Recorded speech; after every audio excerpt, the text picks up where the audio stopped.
Sempre tentei manter uma distância respeitosa em relação ao casamento da minha filha. Laura era feliz com Ricardo, e isso era tudo o que me importava.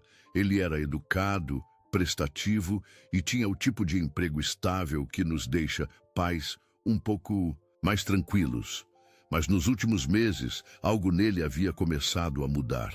Ele ficou mais quieto quando estava comigo, mais cuidadoso com as palavras, quase como se estivesse tentando me decifrar. Eu percebi, mas não disse nada. Não era meu papel interferir, a menos que tivesse um motivo.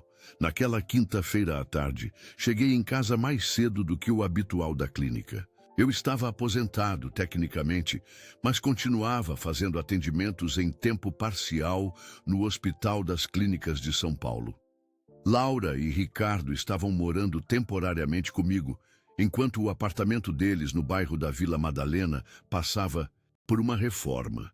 A casa parecia um pouco cheia demais, com mais 2 adultos, mas eu gostava da companhia. Ricardo havia dito que trabalharia de casa naquele dia. Não dei muita importância, até que passei pela porta da frente e ouvi o assoalho ranger no andar de cima. Parei no pé da escada. O chuveiro no banheiro de hóspedes estava ligado. A rotina de Laura era sempre a mesma, mas eu também podia ouvir passos no corredor. Leves, lentos, deliberados. Supus que era Ricardo procurando alguma coisa. Caminhei até a cozinha em silêncio, curioso, mas ainda sem suspeitar de nada. Não foi até notar a porta do meu quarto ligeiramente entreaberta que uma sensação estranha se instalou no meu peito. As regras da casa eram claras e simples. Nos 35 anos em que vivi nesta casa no bairro de Pinheiros, sempre mantive certos espaços como privados. Não por arrogância, mas por uma questão de intimidade pessoal que qualquer homem de 68 anos valorizaria. Meu quarto era um desses espaços, e Ricardo sabia disso perfeitamente.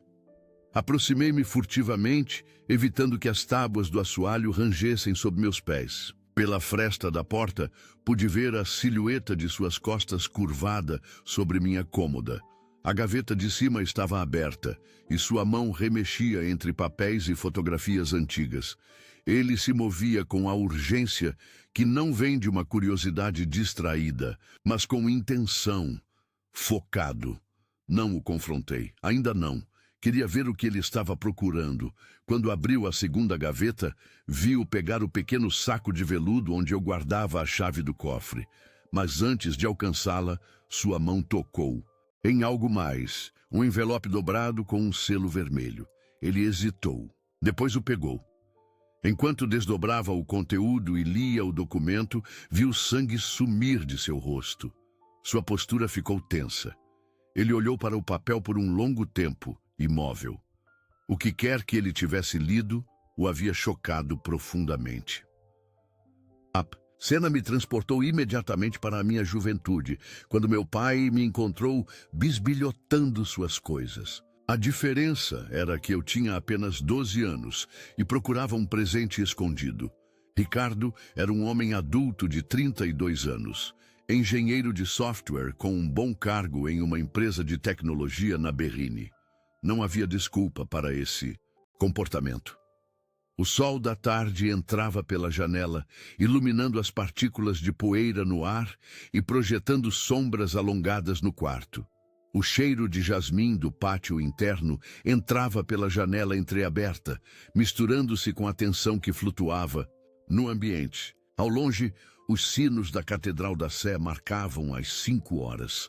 Permaneci imóvel, prendendo a respiração, enquanto observava meu genro descobrir algo que nunca deveria ter visto. Laura e eu sempre tivemos uma relação de honestidade, mas havia certas coisas do meu passado que eu decidi não compartilhar com ela. Não por vergonha, mas por proteção. Algumas verdades são pesadas demais para serem carregadas nos ombros de quem amamos. O tempo pareceu parar, enquanto Ricardo segurava aquele documento, seus olhos percorrendo as linhas escritas repetidamente. Seus dedos tremiam ligeiramente. Ele engoliu em seco, e então fez algo que eu não esperava. Dobrou cuidadosamente o papel, Devolveu-o ao envelope e o colocou exatamente como o havia encontrado. Fechou a gaveta, limpou as mãos nas calças e recuou da escrivaninha como se tivesse tocado em fogo. Mas já era tarde demais. Eu tinha visto tudo. Retirei-me silenciosamente, deslizando pelo corredor até as escadas. Desci com a furtividade que aprendi durante meus anos de plantões noturnos no hospital, quando caminhava entre pacientes adormecidos. Entrei na cozinha, abri e fechei a porta da geladeira com força suficiente para que o som fosse ouvido no andar de cima. E depois me sentei na poltrona da sala com o jornal A Folha de São Paulo nas mãos, fingindo ler as notícias do dia. A moqueca que eu havia preparado para o jantar esfriava lentamente na cozinha. O aroma do azeite de dendê, do pimentão e do leite de coco impregnava toda a casa, mas eu sabia que naquela noite ninguém teria muito apetite. As coisas haviam mudado, embora Laura ainda não soubesse. Em poucos minutos, Ricardo desceria as escadas, e uma conversa que nenhum de nós queria ter, mas que não podíamos mais evitar, começaria. Ricardo sabia que meu quarto era proibido. Eu deixei isso, claro, quando eles se mudaram temporariamente para minha casa, não por arrogância, mas por privacidade. Não havia nada extravagante ali, apenas alguns pertences pessoais e um velho cofre que eu guardava no armário. O cofre não era segredo. Eu havia falado sobre ele com Laura anos atrás, quando lhe entreguei uma cópia da chave, apenas para emergências. Ricardo, no entanto, não deveria ter acesso. Retirei-me da porta sem fazer barulho, dando-lhe espaço para sair do quarto sem saber que eu o estava observando. Quando ele finalmente desceu as escadas, eu estava na sala fingindo ler a Folha de São Paulo. Seus passos eram hesitantes, seus olhos percorriam a sala procurando por algo. Talvez por mim. Quando me viu ali, seu rosto se contraiu ligeiramente, mas ele disfarçou rapidamente com um leve sorriso e um forçado "Oi, chegou cedo". Assenti, sem dizer nada. Ele se sentou na beirada do sofá, ereto demais, quieto demais. O silêncio se estendeu entre nós. Ele não sabia que eu o tinha visto, ou talvez suspeitasse, mas não tinha certeza. Naquela noite, ele mal falou com Laura.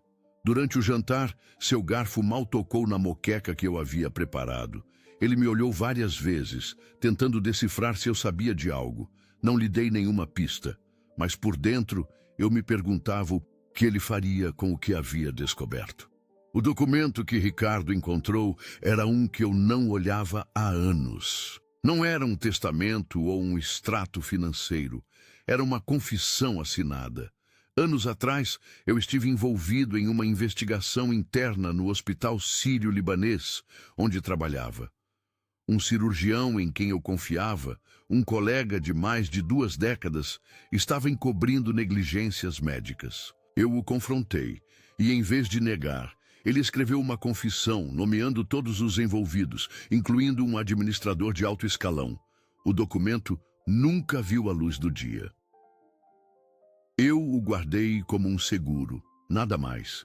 Não queria vingança nem atenção, mas no mundo da medicina, coisas assim podiam arruinar vidas. Era perigoso demais destruí-lo e perigoso demais compartilhá-lo.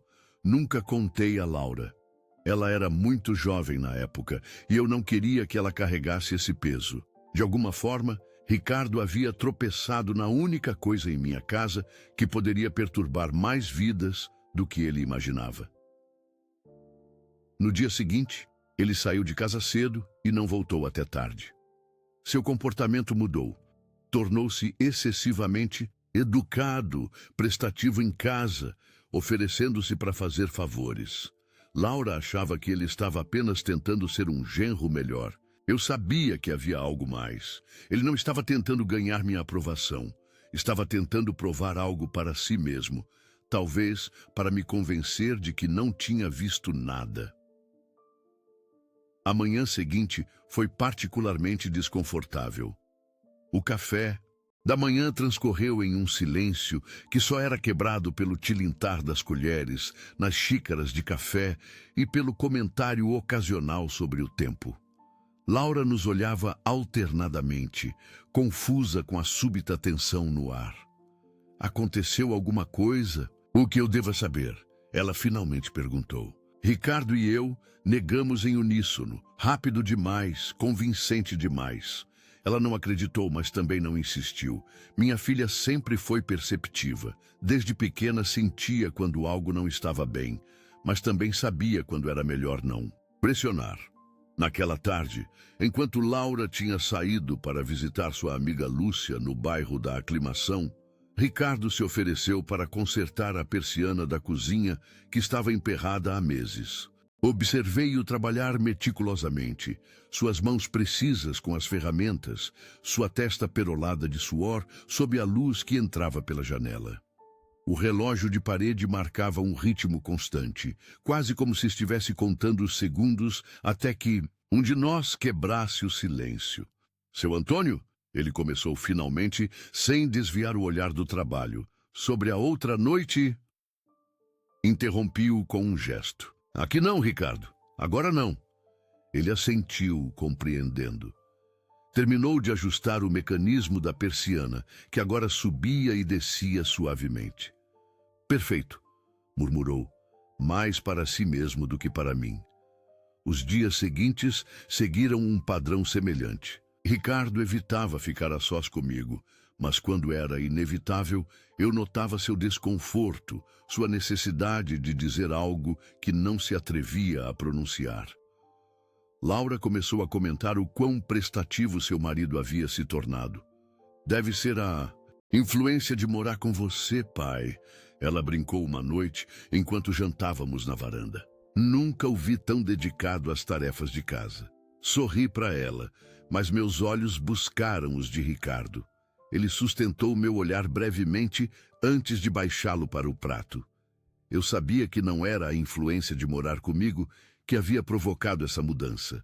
Era o peso de um segredo, que agora compartilhávamos sem ter combinado.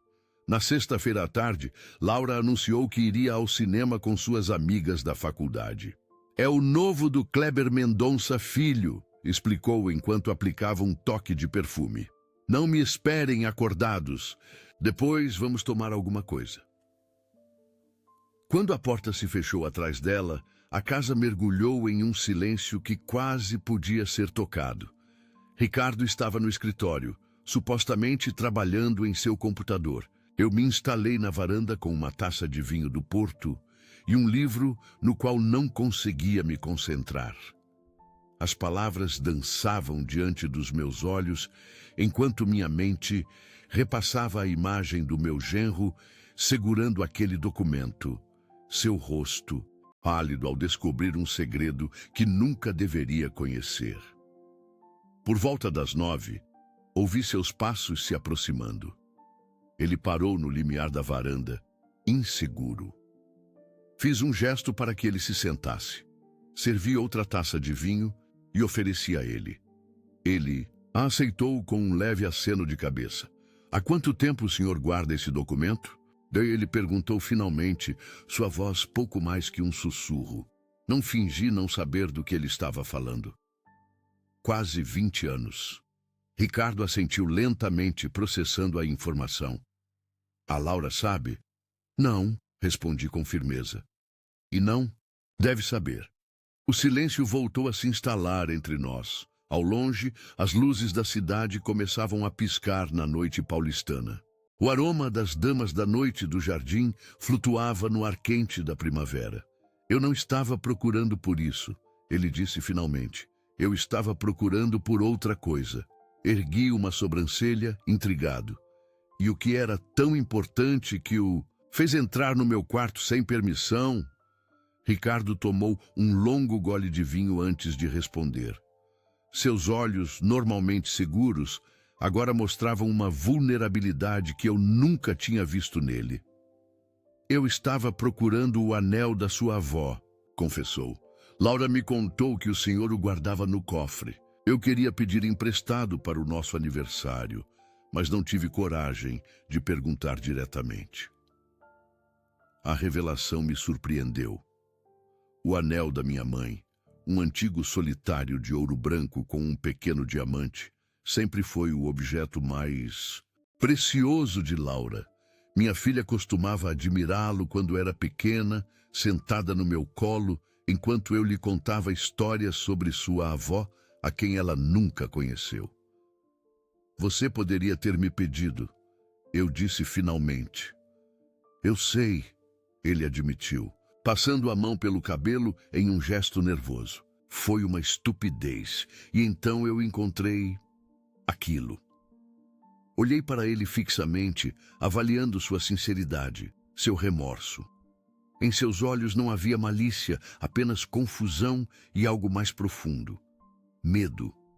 Não medo de mim, mas das implicações do que havia descoberto. Pela sua reação, pude notar que ele entendia o peso do que estava segurando. Ele não estava apenas pálido, estava tremendo. Seus lábios se moviam como se estivesse lendo as palavras em voz alta para si mesmo, a testa franzida em incredulidade. Então, ele fez algo que eu não esperava. Colocou o documento de volta exatamente como o havia encontrado. Fechou a gaveta, limpou as mãos nas calças e se afastou da escrivaninha como se tivesse tocado em fogo. Mas já era tarde demais. Eu tinha visto tudo. 3 dias se passaram antes que ele finalmente se aproximasse de mim. Estávamos sozinhos na varanda, logo após o pôr do sol. A casa estava tranquila e o ar trazia o aroma dos bolos que Laura assava, vindo da janela da cozinha. Ricardo parou ao meu lado por um momento, fingindo admirar os vasos de gerânios e as trepadeiras de jasmim que subiam pelas paredes caiadas. Então, sem me olhar, ele disse: eu encontrei algo que não deveria ter encontrado. Não era uma confissão, era uma constatação de fato. Calma, mas pesada. Manti os olhos no horizonte onde o sol acabara de se esconder atrás dos prédios do centro de São Paulo e respondi: sim, você encontrou. O silêncio que se seguiu foi mais denso do que qualquer coisa que já havíamos compartilhado. Ele se virou para mim lentamente, o rosto indecifrável, e perguntou: por que guardar algo assim? Pensei por um momento antes de responder. Porque às vezes a verdade é perigosa demais para ser confiada à memória. E porque algumas pessoas não devem ter permissão para esquecer o que fizeram. Ricardo assentiu, entendendo mais do que eu esperava. Não direi nada, disse ele. Eu não ia pegar a chave, eu só queria saber o que era tão importante para o senhor. Havia sinceridade em sua voz, misturada com medo, sim, mas também algo mais. Respeito. Naquele momento percebi que qualquer desconfiança que eu sentira em relação a ele havia mudado. Ele havia cruzado uma linha, mas em vez de fugir dela, escolheu enfrentá-la como um homem. A noite já havia caído completamente sobre o bairro. Da nossa varanda, podíamos ver as luzes dos bares e restaurantes que começavam a encher. O pulso noturno de São Paulo ganhando vida. As vozes e risadas distantes contrastavam com o silêncio solene que nos envolvia. É complicado, comecei finalmente quebrando o silêncio. Trabalhei no Hospital Sírio-Libanês por mais de 30 anos. Conheci pessoas extraordinárias lá, colegas que davam o melhor de si por seus pacientes, mas também vi o pior da natureza humana. Ricardo me olhou atentamente, sem interromper. A brisa noturna agitava levemente seu cabelo escuro enquanto ele esperava que eu continuasse. O Dr. Ramírez era um dos cirurgiões mais respeitados do país, continuei. Um gênio com o bisturi, diziam. Salvou inúmeras vidas, mas havia algo nele, uma arrogância, uma sensação de que estava acima das regras que regiam o resto de nós. Tomei um gole da minha taça de vinho antes de continuar. O vinho havia perdido sua temperatura perfeita, mas não me importei. Precisava de algo para me ajudar a contar esta história que mantive enterrada por tanto tempo. Tudo começou com pequenas irregularidades. Relatórios pós-operatórios que não batiam exatamente com o que havia acontecido no centro cirúrgico. Medicações que não eram registradas corretamente. Eu poderia ter deixado passar, atribuindo a pressão ao cansaço. Mas então aconteceu o caso de Maria Santos. O nome ainda me dava um nó na garganta, mesmo depois de tantos anos. Maria tinha apenas 28 anos, uma jovem mãe com toda a vida pela frente. Ela entrou para uma cirurgia de rotina e nunca mais saiu do hospital. Houve um erro na anestesia, expliquei. Um erro que poderia ter sido evitado se os protocolos tivessem sido seguidos. Mas Ramírez estava com pressa naquele dia. Tinha uma conferência importante, uma plateia para impressionar. E Maria se tornou uma complicação imprevista, um obstáculo em sua agenda. Ricardo ficou visivelmente tenso. Como engenheiro de software, ele provavelmente não estava acostumado às realidades mais cruas do mundo médico, onde decisões tomadas em segundos podiam significar a diferença entre a vida e a morte. Quando questionei o procedimento, Ramírez ficou na defensiva. Mas não só isso. Começou a insinuar que eu estava presente durante a cirurgia, que havia dado minha aprovação tácita às suas decisões. Era mentira, claro. Eu estava em outro andar atendendo a uma emergência quando tudo aconteceu. As estrelas mal eram visíveis sobre o céu iluminado de São Paulo, mas mesmo assim levantei o olhar para elas, buscando algum tipo de consolo ou clareza. O administrador do hospital, Hernandes, era amigo pessoal de Ramírez. Jogavam golfe juntos. Aos domingos, suas famílias passavam férias juntas em Angra dos Reis todo o verão. Quando levantei minhas preocupações, Hernandes me sugeriu que talvez fosse hora de considerar uma aposentadoria antecipada. A indignação que senti na época voltou a mim com uma clareza surpreendente. Cerrei os punhos inconscientemente, sentindo as unhas cravarem em minhas palmas. Eu não podia deixar passar. Não se tratava apenas de Maria. Tratava-se de todos os pacientes que viriam depois, confiando suas vidas a um sistema que os via como pouco mais que estatísticas. Comecei a investigar por conta própria, revisando prontuários, conversando com enfermeiras e residentes. O que descobri foi perturbador. Ricardo se inclinou ligeiramente para a frente, completamente absorto na história. E então o senhor conseguiu essa confissão? Assenti lentamente. Foi quase um acidente. Confrontei Ramírez em seu consultório numa sexta-feira à noite, quando quase todo o pessoal já tinha ido embora. Não esperava que ele confessasse, só queria que ele soubesse que eu sabia a verdade. Mas algo se quebrou nele naquela noite. Talvez tenha sido o peso da culpa acumulada durante anos, ou talvez simplesmente o esgotamento de manter tantas mentiras. Lembrei-me vividamente de como o orgulhoso cirurgião havia desmoronado diante dos meus olhos, passando da negação furiosa para uma rendição absoluta em questão de minutos. Ele escreveu tudo, cada erro, cada encobrimento, cada cumplicidade. Nomeou todos os envolvidos, desde enfermeiras até o próprio Hernandes. E então me entregou aquele papel assinado, como se ao fazê-lo pudesse me transferir também o peso de sua consciência. E por que não o entregou às autoridades? Perguntou Ricardo, a pergunta que qualquer pessoa razoável faria. Suspirei profundamente. As coisas não são tão simples no mundo real, Ricardo. Ramírez tinha conexões poderosas, não só no hospital, mas em todo o sistema de saúde. O irmão de Hernandes era um alto cargo no Ministério da Saúde. Se eu tivesse apresentado essa confissão, provavelmente teria sido desacreditado, talvez até acusado de falsificação. E enquanto isso, o sistema continuaria funcionando exatamente igual. Então, para que guardá-la? Era uma boa pergunta, uma que eu me fiz muitas vezes ao longo dos anos. No início, guardei-a como proteção, Se algum dia tentassem vir atrás de mim, eu teria algo com que me defender. Mas, com o tempo, percebi que seu verdadeiro valor era diferente. É um lembrete. Um lembrete de quê?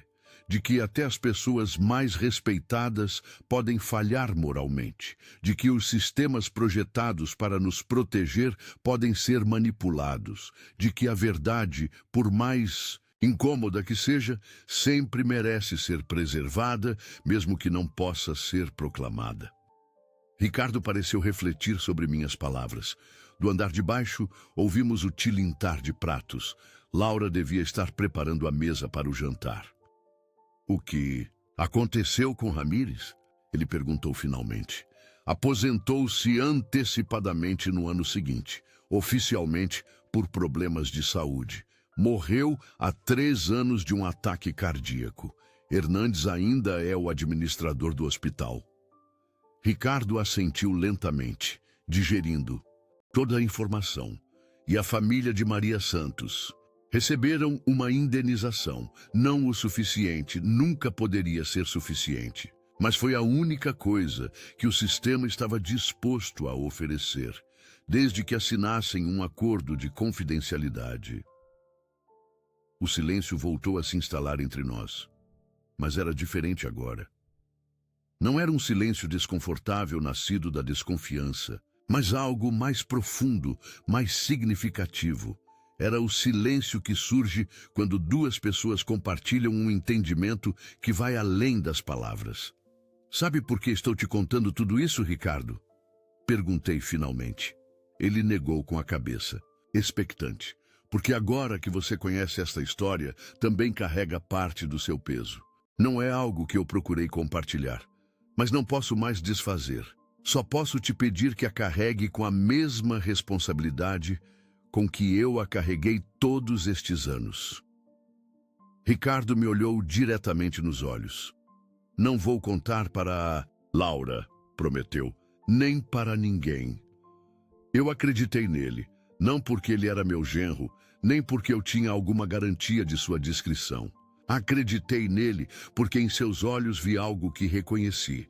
O peso de uma verdade que ele não havia procurado, mas que agora também era sua.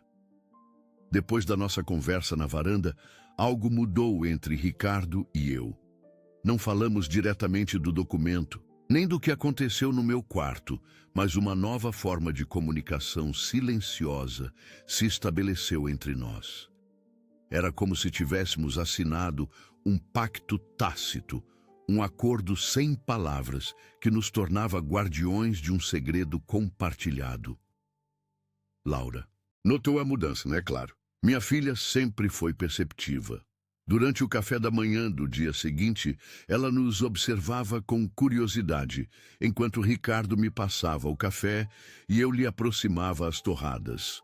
Uma troca cordial, que contrastava com a tensão que existia entre nós nos dias anteriores. Vocês viraram amigos de repente ou eu perdi alguma coisa? Eu perguntou com um sorriso, passando geleia de laranja na torrada. Ricardo e eu trocamos um olhar rápido antes que ele respondesse com naturalidade. Seu pai tem me dado conselhos sobre investimentos. Acontece que temos mais em comum do que eu pensava. A mentira surgiu com tanta facilidade que quase me fez duvidar se realmente havíamos tido aquela conversa sobre o hospital sírio-libanês, o Dr. Ramírez e a pobre Maria Santos. Mas o olhar que ele me dirigiu por cima da xícara de café confirmou que tudo havia sido real.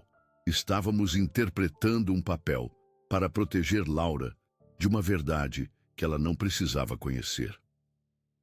Naquela mesma tarde, enquanto minha filha estava no conservatório dando suas aulas de piano, Ricardo se ofereceu para me ajudar a podar as laranjeiras do pequeno pátio interno. Trabalhamos em silêncio sob o sol primaveril de São Paulo.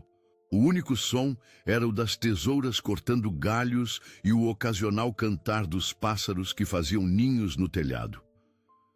O senhor já pensou em usar esse documento? Ele perguntou de repente, sem desviar o olhar do galho que estava cortando.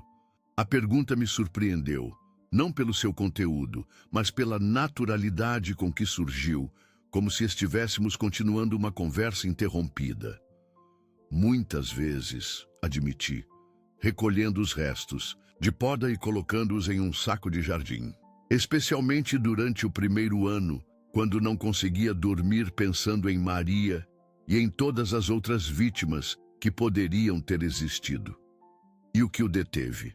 Suspirei, apoiando-me no tronco da laranjeira. O aroma de flor de laranjeira me transportou momentaneamente à minha infância em Limeira, aos pomares do meu avô, onde eu brincava entre os cítricos enquanto os adultos trabalhavam a terra. Não foi uma decisão consciente no início. Simplesmente deixei os dias passarem, depois as semanas, depois os meses, e a cada dia que passava, usar aquele documento se tornava simultaneamente mais difícil e menos urgente. Ricardo assentiu, compreendendo. O tempo apaga até as convicções, mas firmes. Não é só isso, continuei, surpreso com minha própria franqueza. Também tinha a Laura. Sua esposa tinha acabado de entrar na Faculdade de Belas Artes. Estava tão animada, tão cheia de sonhos. Eu não queria que o sobrenome do pai dela aparecesse nos jornais ligado a um escândalo médico. Não queria que ela me visse como o homem que destruiu a carreira de outros médicos, independentemente de eles merecerem ou não. O senhor a protegeu, disse. Ricardo, e não era uma pergunta, mas uma afirmação. Como você a protege agora, guardando silêncio sobre o que encontrou? Nossos olhares se cruzaram em um momento de entendimento mútuo. Pela primeira vez desde que o conheci há 6 anos, quando Laura o trouxe para casa para me apresentar, senti que via o verdadeiro Ricardo. Não o engenheiro de sucesso, não o genro educado, mas o homem que amava minha filha o suficiente para carregar um segredo que não lhe pertencia. Os dias seguintes transcorreram com uma estranha normalidade. As reformas no apartamento de Laura e Ricardo se arrastavam devido a problemas com o encanamento, o que significava que eles ficariam em minha casa por pelo menos mais 2 semanas. Em vez de me sentir desconfortável com sua presença prolongada, descobri que gostava dessa nova dinâmica entre nós. Pelas manhãs, Ricardo e eu nos encontrávamos na cozinha antes de Laura se levantar. Ele preparava o café enquanto eu cortava frutas para o café da manhã. Falávamos de política, de futebol, dos últimos avanços tecnológicos que ele acompanhava com entusiasmo e que eu mal compreendia.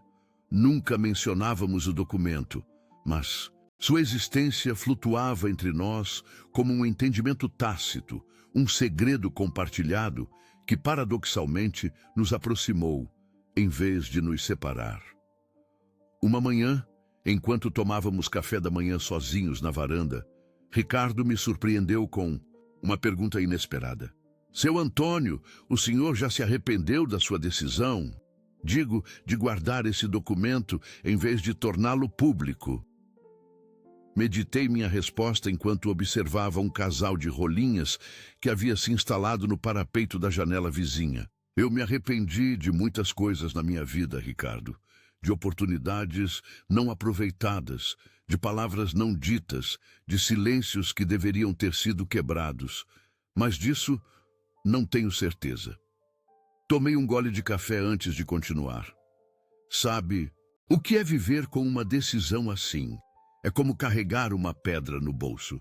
No começo, você a sente constantemente, ela te incomoda, te lembra de sua presença a cada passo. Mas com o tempo, você se acostuma com o peso dela. Ela não desaparece, mas você aprende a viver com ela. Ricardo ouvia atentamente, seus olhos fixos no horizonte de São Paulo, onde os primeiros raios de sol começavam a dourar as cúpulas e telhados do centro histórico. Às vezes acho que fiz o certo, continuei. Outras vezes me pergunto se fui um covarde, se meu silêncio me tornou cúmplice de algo que eu desprezava. Não há respostas fáceis, Ricardo. Apenas decisões difíceis e a capacidade de viver com suas consequências. Naquela tarde, Laura voltou entusiasmada da sua aula de piano.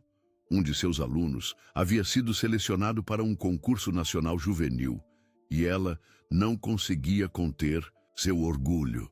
Durante o jantar, falou sem parar sobre o talento do garoto, sobre como ele havia trabalhado incansavelmente em uma peça de Villa-Lobos particularmente difícil.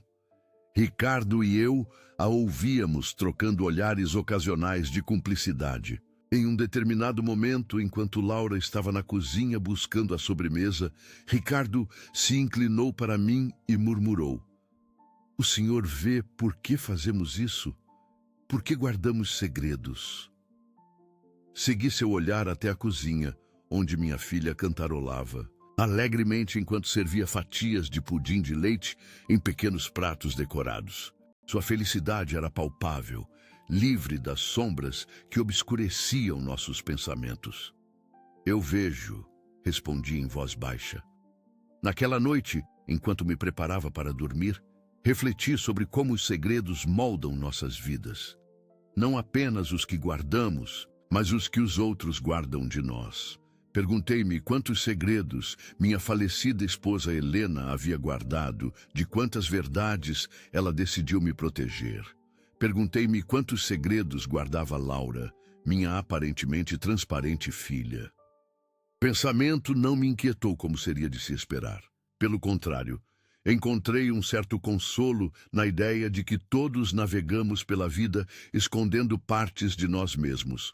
Não sempre por vergonha ou culpa, mas às vezes por amor, por proteção, por uma espécie de sabedoria intuitiva sobre o que os outros precisam ou não precisam saber. Antes de apagar a luz, olhei para a gaveta onde guardava o documento. Pela primeira vez em anos, não senti o peso da responsabilidade como uma carga solitária. Agora era compartilhada para o bem ou para o mal, com um homem que havia entrado em minha vida como um estranho e que, através de um ato de intrusão que deveria ter me enfurecido, havia se tornado algo mais próximo de um confidente do que eu jamais teria imaginado. No fim de semana seguinte, amanheceu com aquele tipo de claridade atmosférica que só São Paulo consegue na primavera, quando o céu se limpa depois de uma noite de chuva suave. Laura havia saído cedo para acompanhar seu aluno a um ensaio pré-concurso. E Ricardo e eu nos encontramos sozinhos em casa, uma situação que já não era desconfortável como dias atrás. Eu estava no pequeno escritório que havia adaptado após minha aposentadoria, organizando velhas radiografias e prontuários que havia guardado por pura nostalgia profissional, quando Ricardo apareceu no umbral com 2 xícaras de café. "Pensei que o senhor ia gostar", disse, oferecendo-me uma das xícaras. "Laura me contou que o senhor sempre foi viciado em cafeína durante seus plantões." Aceitei o café com um gesto de agradecimento. Era forte e amargo, exatamente como eu gostava, o que me fez perguntar o quanto Ricardo vinha me observando durante esses anos. Sempre disse que o sistema de saúde brasileiro funciona graças a 2 coisas: a vocação de seus profissionais e o café das máquinas dos hospitais, comentei, permitindo-me um sorriso nostálgico. Ricardo sentou-se no pequeno sofá que ocupava um canto do escritório, observando com curiosidade as pilhas de pastas, livros de medicina e lembranças de 4 décadas de profissão. "O senhor deve sentir falta", disse ele depois de um silêncio, "da medicina." Suspirei, sentando-me em frente a ele. "Todos os dias. Não é só um trabalho, sabe? É um estilo de vida. Mesmo agora, quando vejo alguém na rua, às vezes me pego avaliando sua postura, sua pele, procurando sinais de alguma doença. Como um detetive. Mais como um cachorro velho que não consegue esquecer os truques que aprendeu", repliquei com uma risada suave. "Mas sim, suponho que haja algo de detetive em todo médico. Procuramos pistas, interpretamos sintomas, eliminamos possibilidades até chegar a um diagnóstico." Ricardo assentiu, pensativo. "Talvez por isso o senhor guardou aquele documento. O instinto do detetive que não pode deixar passar uma injustiça. A observação me surpreendeu por sua agudeza. Nunca havia visto por esse lado, mas ele tinha razão. Parte do que me impulsionou a confrontar Ramírez, a obter aquela confissão, foi o mesmo impulso que me levava a não descansar até encontrar a causa de uma doença elusiva. Talvez, admiti. Embora às vezes eu me pergunte se não foi mais orgulho ferido. Ramírez sempre me tratou com um certo desdém. Éramos da mesma geração, mas ele vinha de uma família rica de Minas Gerais. Estudou nos melhores colégios particulares. Eu era filho de um produtor de laranjas de Limeira, o primeiro da minha família a ir para a universidade. Ele nunca me disse isso diretamente, mas sempre senti que me considerava inferior. E isso influenciou sua decisão de confrontá-lo? A pergunta era direta, quase desconfortável, mas justa. Levei um momento para refletir honestamente. Não posso negar completamente. Somos humanos, afinal. Nossas motivações raramente são puras. Mas garanto que o que realmente me moveu foi Maria Santos, sua família, seu filho pequeno que ficou sem mãe. Ricardo bebeu um gole de café, seus olhos nunca abandonando os meus. Que idade tinha o menino? 5 anos. Ele se chamava... chama Paulo. Deve ter uns 25 agora. Senti um nó na garganta ao pensar naquele menino, agora um homem, que cresceu sem a mãe por um erro que poderia ter sido evitado. Às vezes o imagino, me pergunto no que ele se tornou, se superou a perda. O senhor nunca tentou contatá-lo? Neguei com a cabeça. O que eu teria dito a ele? Olá, sou o médico que tem a prova de que a morte de sua mãe foi por negligência. Mas decidi não fazer nada a respeito. Não. Algumas feridas é melhor não reabri-las. Ricardo deixou sua xícara sobre a mesa com um gesto deliberado. Ou talvez elas precisassem ser fechadas adequadamente. Suas palavras flutuaram no ar entre nós, carregadas de uma verdade incômoda que eu me recusava a enfrentar. Desviei o olhar para a janela, onde os telhados de São Paulo se estendiam até o horizonte sob o céu claro.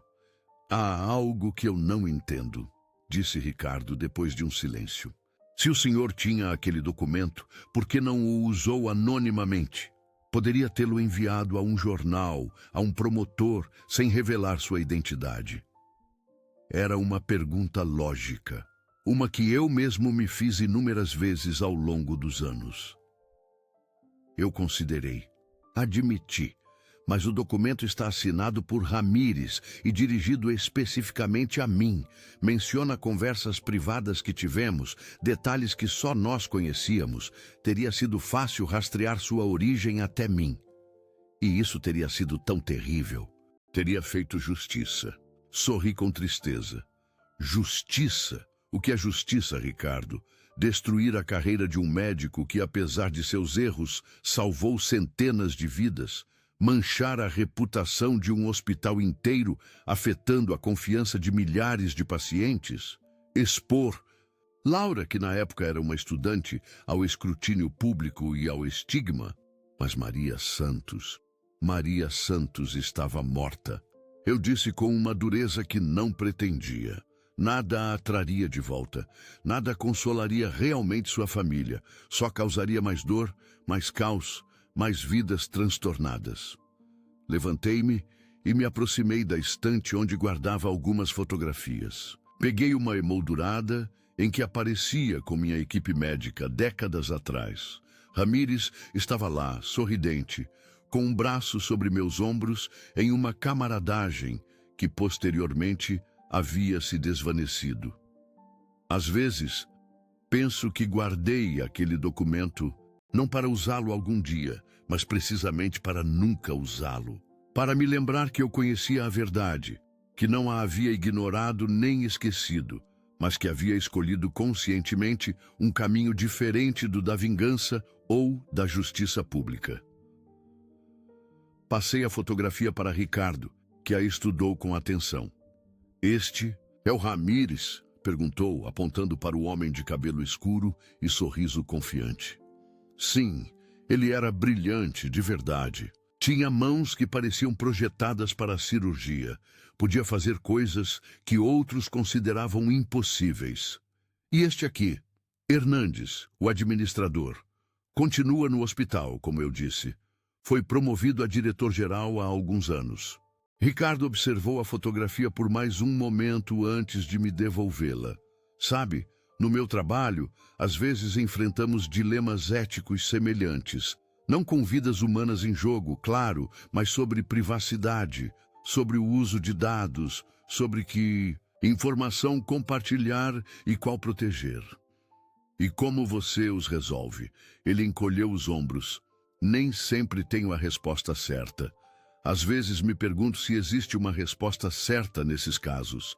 Apenas decisões, consequências e a capacidade de viver com ambas. Suas palavras ressoaram com minha própria experiência de uma maneira que me surpreendeu.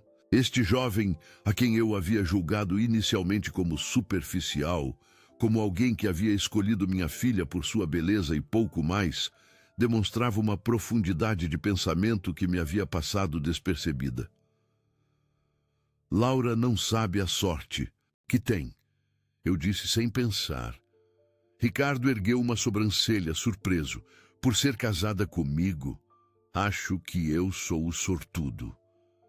Por ter alguém que entende que a vida não é preta ou branca. Que às vezes as decisões mais importantes que tomamos são aquelas com as quais teremos que viver em silêncio, sem aplausos, sem validação externa. Houve entre nós um momento de reconhecimento mútuo, de respeito que transcendia as palavras. Pela primeira vez, desde que descobri Ricardo bisbilhotando meu quarto, senti que realmente o via. Não como um intruso, não como o homem que havia levado minha filha, mas como alguém que, à sua maneira, carregava seus próprios segredos e responsabilidades. Há algo que quero lhe perguntar, disse ele finalmente, após um longo silêncio. Por que o senhor guarda o documento em uma gaveta e não no cofre? Parece um risco desnecessário. A pergunta me fez sorrir, porque eu queria me lembrar dele todos os dias, não como um fardo, mas como uma escolha. As coisas que guardamos em cofres são aquelas que queremos esquecer até precisarmos delas. As que guardamos perto são as que moldam nossas vidas cotidianas. Ricardo assentiu, compreendendo, como fotos de entes queridos. Exatamente. É um lembrete de que até nossos silêncios podem ser atos de coragem. Ele se levantou e se aproximou da janela, contemplando a cidade que se estendia sob nós. Sabe o que é estranho? Quando encontrei aquele documento, meu primeiro instinto foi de choque, até de julgamento. Perguntei-me como o senhor podia viver sabendo o que sabia sem fazer nada, mas agora... Ele se virou para mim, o rosto sério, mas sereno. Agora acho que entendo, e não tenho certeza se eu teria tido a força para tomar a mesma decisão. Não se trata de força, Ricardo. Trata-se de aceitar que às vezes não há decisões corretas, apenas decisões com as quais podemos viver.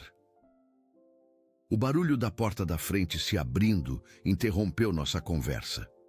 Laura havia retornado, sua voz alegre nos chamando do hall de entrada.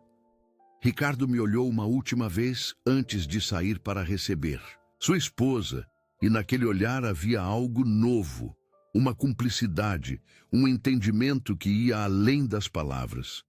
Recolhi as xícaras de café vazias e as levei para a cozinha, onde encontrei minha filha relatando com entusiasmo como tinha sido o ensaio.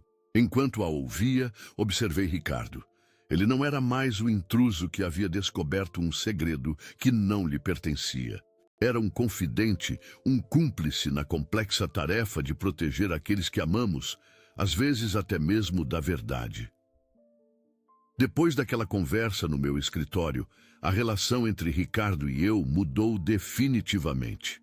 Não era apenas que havíamos deixado para trás a desconfiança inicial, Havíamos criado algo novo, um vínculo baseado em um segredo compartilhado e no reconhecimento mútuo de nossas complexidades como seres humanos. Os dias seguintes transcorreram com uma naturalidade que me surpreendeu. As obras em seu apartamento avançavam lentamente, mas eu já não me incomodava com sua presença prolongada em minha casa. Na verdade, comecei a apreciar os momentos em que nos encontrávamos a sós, seja no café da manhã cedo, antes de Laura se levantar ou nas tardes tranquilas, quando ela tinha aulas no conservatório.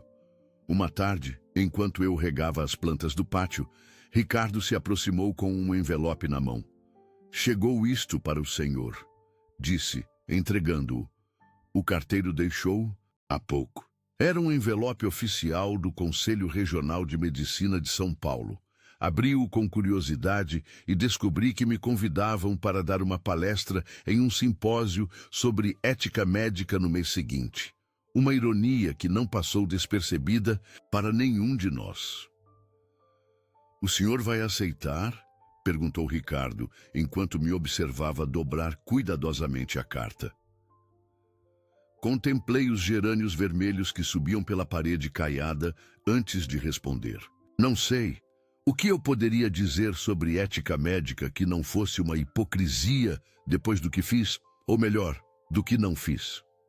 Ricardo se apoiou no corrimão da pequena escada que levava ao pátio. "Ou talvez seja precisamente por isso que o senhor deveria falar.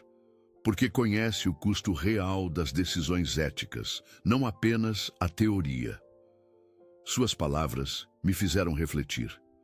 Durante anos, evitei esse tipo de evento, com medo de enfrentar perguntas que pudessem me aproximar perigosamente do meu segredo. Mas agora, com o fardo compartilhado, senti uma liberdade inesperada para considerar a possibilidade. "Talvez você tenha razão", concedi, "embora eu tivesse que ser cuidadoso com o que digo." "Claro", assentiu Ricardo, "mas o senhor poderia falar sobre as áreas cinzentas, de como a ética nem sempre se resume a preto ou branco. Isso é algo que todos os médicos deveriam ouvir, especialmente os jovens que ainda acreditam que as respostas são sempre claras." Fiquei surpreso com sua perspicácia, sua capacidade de ver o potencial positivo em uma situação que eu só havia contemplado com apreensão. Era uma qualidade que eu não havia reconhecido nele até agora. Um otimismo pragmático, uma habilidade para encontrar caminhos construtivos em terrenos complicados. Naquela noite, durante o jantar, informei Laura sobre o convite. Seus olhos se iluminaram com entusiasmo. "Pai, isso é maravilhoso. Faz tanto tempo que o senhor não dá uma palestra. Sempre adorei vê-lo nesse papel, compartilhando sua experiência com outros médicos." Sua alegria era contagiante e me vi sorrindo apesar de minhas reservas internas. "Ainda não decidi se vou aceitar." "Deveria", interveio Ricardo, apoiando a esposa. "O senhor tem muito a contribuir." Nossos olhares se cruzaram brevemente, carregados de um significado que só nós entendíamos. No fim de semana seguinte, Laura anunciou que precisava viajar para o Rio de Janeiro para um curso intensivo de pedagogia musical. Ficaria fora por 3 dias. A perspectiva de ficar a sós com Ricardo teria sido desconfortável semanas atrás, mas agora eu me sentia curiosamente tranquilo com isso. Na manhã seguinte à partida de Laura, Ricardo me surpreendeu com uma proposta inesperada.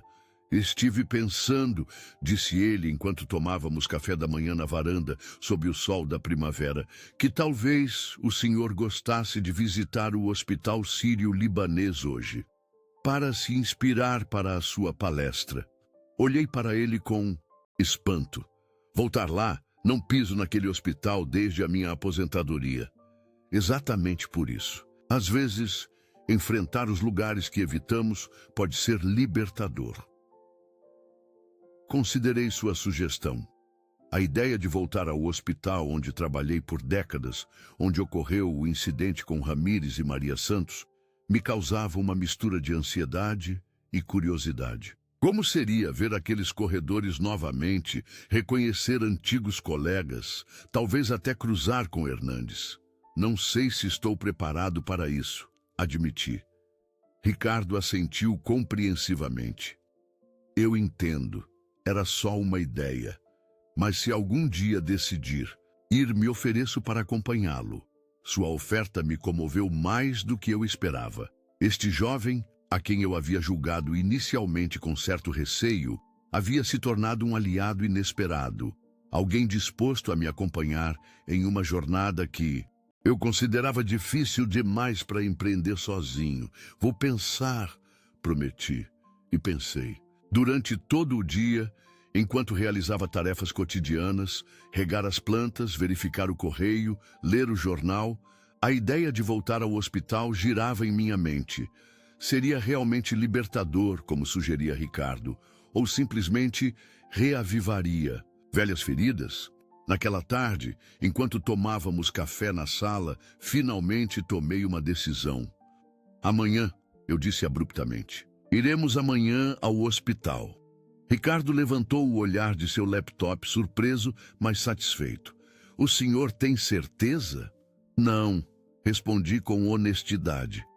Mas acho que você tem razão. Talvez seja hora de enfrentar aquele lugar novamente. Na manhã seguinte, fomos para o hospital no carro de Ricardo, um trajeto silencioso pelo trânsito matinal de São Paulo. À medida que nos aproximávamos do imponente prédio na rua Adma Jafet, senti meu coração acelerar. Tantos anos, tantas memórias, entrancadas naquelas paredes. Podemos dar meia volta se preferir, ofereceu Ricardo, notando minha tensão enquanto estacionava. Neguei com a cabeça. Não, já chegamos até aqui.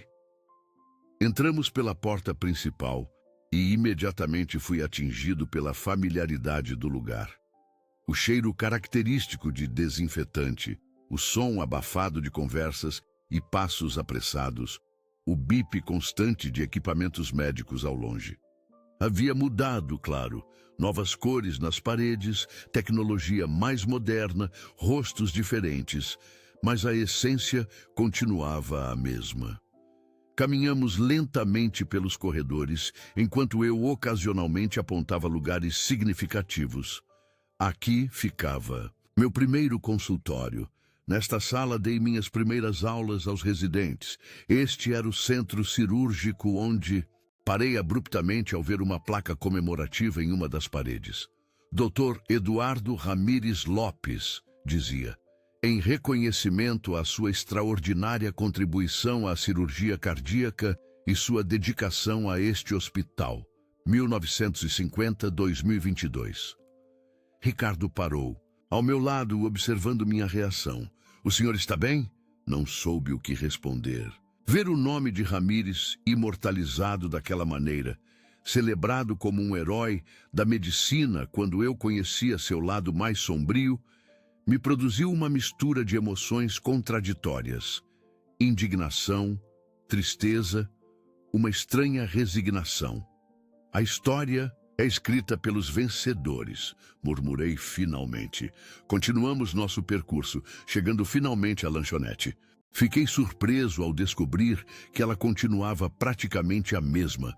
As mesmas mesas de fórmica, o mesmo balcão onde gerações de médicos, enfermeiras e familiares de pacientes haviam buscado consolo em xícaras de café e conversas apressadas. Vamos tomar alguma coisa, sugeriu Ricardo. Vai lhe fazer bem sentar um momento. Nos acomodamos em uma mesa no canto com 2 cafés. Dali, eu podia observar o ir e vir do pessoal, os rostos cansados, mas determinados, que me lembravam de mim mesmo. Décadas atrás, sabe? É estranho, comentei depois de um silêncio.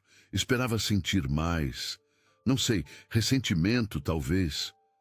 Mas o que sinto é uma espécie de paz, como se este lugar não tivesse mais poder sobre mim. Ricardo sorriu.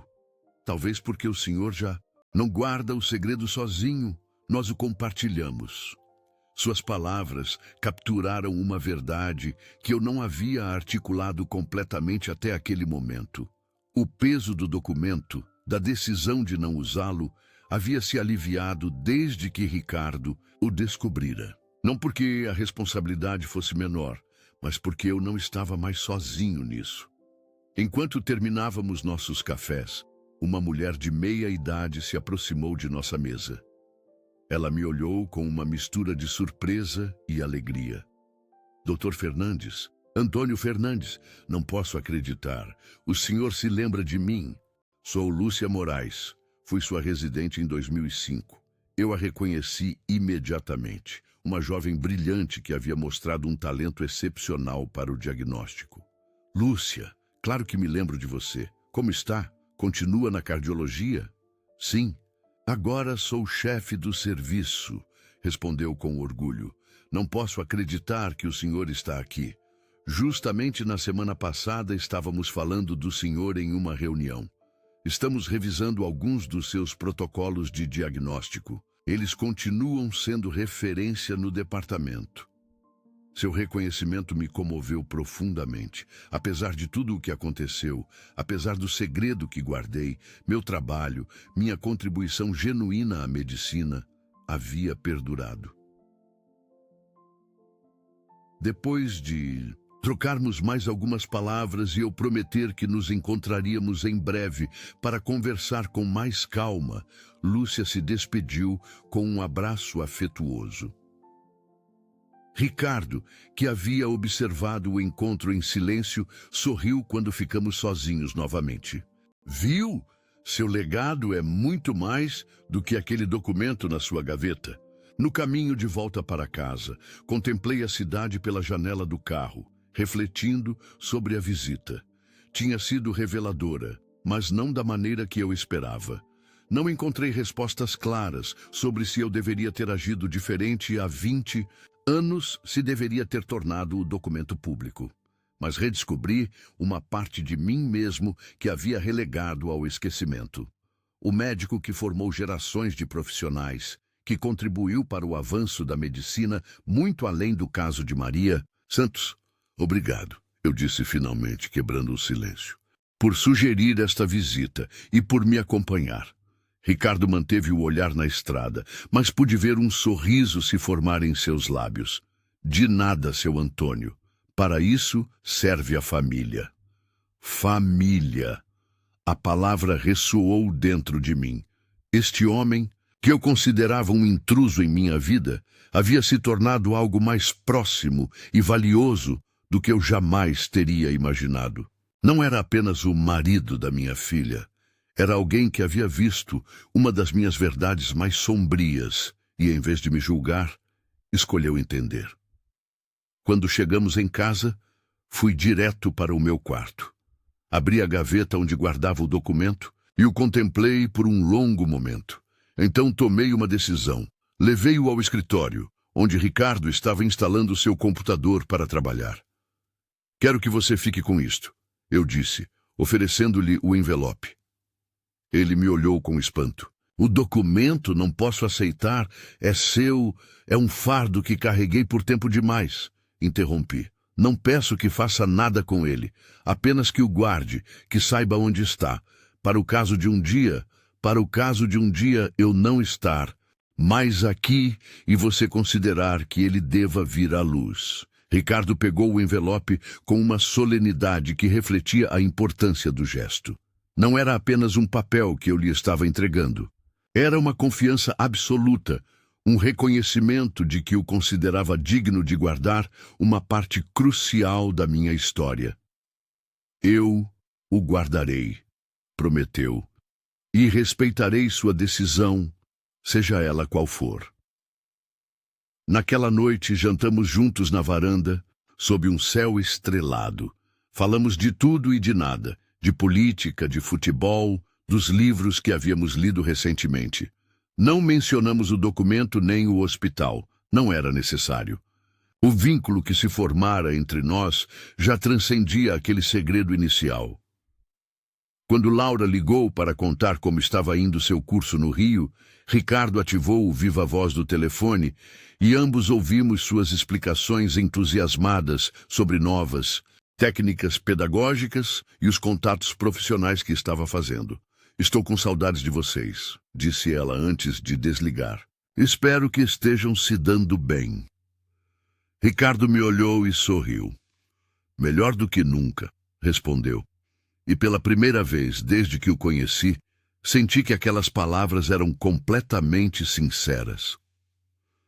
Naquela noite, enquanto me preparava para dormir, refleti sobre as estranhas reviravoltas que a vida pode dar. Ricardo havia entrado no meu quarto procurando uma chave, procurando o anel da minha mãe para surpreender Laura.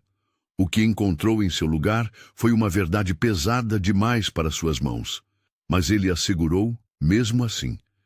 E por isso, por essa força, por essa integridade que ele demonstrou, agora eu o respeitava mais do que jamais pensei que poderia.